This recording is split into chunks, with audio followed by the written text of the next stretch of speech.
حضور نے فرمایا آؤ میں تمہیں پچھلے زمانے کے ایک ایماندار نوخیز ولی اللہ کی بات سناؤں. پچھلے زمانے حضور نے فرمایا پچھلے زمانے میں ایک بادشاہ جادو کے زور پہ حکومت کرتا تھا. جب وہ ایک جادوگر اس نے رکھا ہوا تھا تو جادوگر اس کو جادو بتاتا, وہ جادو کے زور پر حکومت کرتا. جادوگر بوڑھا ہو گیا تو کہنے لگا بادشاہ کوئی نوجوان میرے پاس بھیج دے, اب میں بوڑھا ہو گیا ہوں, میرا پتہ کوئی نہیں, کب مر جاؤں. ایک نوجوان کی ڈیوٹی لگائی, بڑا زیرک سمجھدار, اپنے رعایا میں سے چن کے جو ذہین فطرت مزاج بچہ تھا وہ اس نے لگایا. اللہ کے محبوب علیہ الصلوۃ والسلام فرماتے ہیں بچہ جادو سیکھنے لگا, وقت گزرنے لگا. بچہ جب جادو سیکھنے جاتا تو رستے میں ایک راہب بھی تھا جو انجیل جانتا تھا. وہ اللہ اللہ سکھاتا, لوگوں کو حضرت عیسیٰ علیہ السلام کی تعلیمات سے آگاہ کرتا. اس نے دیکھا کہ یہاں بھی لوگ اکٹھے ہیں تو وہ بچہ اس راہب کے پاس بھی اٹھنے بیٹھنے لگا. اب جب اس کے ساتھ اس کی گفتگو بڑھنے لگی تو اس کو باتوں میں لذت آنے لگی.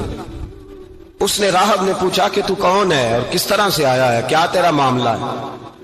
اس نے کہا جی میں جادو سیکھنے جاتا ہوں, آپ کی باتیں مجھے بڑی اچھی لگتی ہیں. اس نے کہا دین سیکھ. جادو سیکھنے والے کافر ہو جاتے ہیں, قرآن و دین سیکھنے والوں کو اللہ کامل ایمان عطا فرماتا ہے. فرمایا یہ سیکھ. بچہ بیٹھنے لگا, اس کے پاس آنے لگا, باتیں دل میں گھر کرنے لگی. ایک وقت آیا کہ مسلمان ہو گیا. اور مسلمان کیسے ہوا؟ بچہ کہتا میں تجربہ کر کے ہوا. اب میں تھوڑا سا وقت جادوگر کے پاس بھی جاتا اور باقی سارا وقت وہاں بیٹھتا. میں ایک دن جا رہا تھا تو رستے میں اژدہا تھا, بہت بڑا سانپ تھا, رستہ روک کے کھڑا تھا. یہ حضور نے بیان کی حدیث. نبی پاک صلی اللہ علیہ وسلم فرماتے ہیں بچہ کہتا ہے کہ رستے کے اندر سانپ ہے, رستے بند ہے, لوگ چھتوں درختوں پہ چڑھے, ہراش ہے. کہتے چھوٹا سا روڑا میں نے اٹھایا تو میں نے کہا اللہ اگر جادوگر سچا ہے تو اسے مار دے. چھوٹا سا روڑا میں نے پھینکا, اژدہا کوئی نہ مرا. پھر چھوٹا روڑا اٹھایا, میں نے کہا اللہ اگر وہ عالم سچا ہے تو اسے مار دے. اب جب میں نے روڑا مارا تو اژدہا مر گیا. میرے اندر سے گواہی آئی نہیں دین کی باتیں سچی ہیں, نہیں قرآن کی باتیں اسلام سمجھانے کے لیے عرض کر رہا ہوں. اگرچہ اس دور میں انجیل تھی, اللہ رسول کی باتیں اچھی ہیں. کہتے میں مسلمان ہو گیا, اب میں نے راہب کے پاس ہی رہنا شروع کر دیا, جادوگر کے پاس چھوڑ دیا. اس بچے نے آنا. بادشاہ پوچھتا کہاں زیادہ وقت گزارتے ہو تو وہ بات گول کر دیتا. وقت تیزی سے بڑھنے لگا. اللہ نے اس نوجوان میں طاقت پیدا کر دی.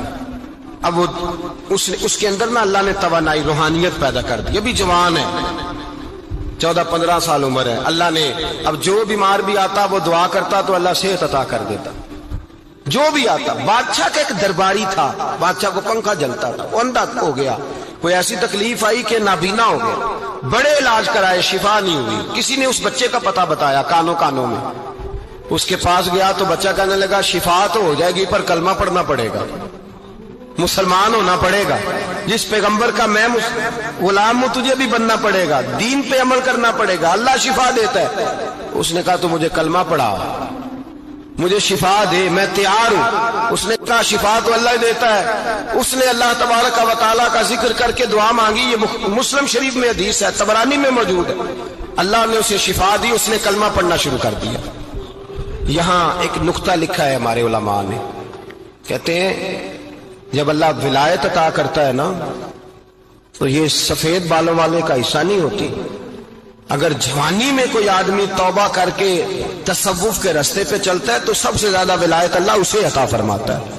سب سے زیادہ ولایت اس کے پاس ہوتی ہے. ابھی اس کے بال کالے ہیں, چڑھتی جوانی ہے, دعا کی تو اللہ نے, اور حدیث پاک میں موجود ہے کوڑے آتے تو شفا یاب ہو جاتے, اندھے آتے تو شفا یاب, برس والے آتے تو اللہ سے دے. جوان ہے. بادشاہ کے پاس وہ واپس گیا, وہ جو آدمی جس کی آنکھیں ٹھیک ہوئی تھی. بادشاہ نے پوچھا کہ کیسے شفا ملی تو کہنے لگا میرے رب نے شفا دی ہے. بادشاہ سجدے کراتا تھا, اپنے آپ کو منواتا تھا معاذ اللہ. کہنے لگا میرے علاوہ کون رب ہے؟ اس نے کہا وہی رب ہے جس نے تجھے پیدا کیا ہے, اور وہی رب ہے جس نے مجھے اندھے کو آنکھیں دی ہیں, وہی ہے میرا مالک. کہا اچھا تو مجھے نہیں مانتا؟ کہا نہیں میں اپنے رب کو مانتا ہوں. بادشاہ نے اسے سزا دی, ستایا. اس نے بچے کا پتہ بتایا, پھر بچے کو بلا کے ستایا تو اس راہب کا پتہ بتایا. راہب بھی قتل ہو گیا, نابینا بھی قتل ہو گیا. بادشاہ نے کہا سپاہیوں سے اس بچے کو لے جاؤ اور پہاڑ کی چوٹی پہ جا کے نیچے پھینکو تاکہ مر جائے.